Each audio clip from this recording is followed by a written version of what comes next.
తెల్లని పాలధారలల్ల పల్లె తెల్లారుతుంటదిరా గుళ్ళోని గంటలు కాడెట్ల మెడలోన జంటగా మోగుతూ ఉంటాయిరా నాగలి భుజాన పెట్టుకుంటే దోస్తులు చెయ్యేసినట్టేరా కొట్టు గోదా పక్కన ఉంటే కొండంత బలగం ఉన్నట్టురా చల్లగాలి మోసుకొచ్చెరా సేను శిలకల ముచ్చట్లు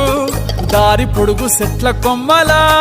రాలుతున్న పూల సప్పట్లు గట్టి మోపులు కాల్వ గట్టులు చెమట సుక్కల్లో తడిసిన ఈ మట్టి గంధాల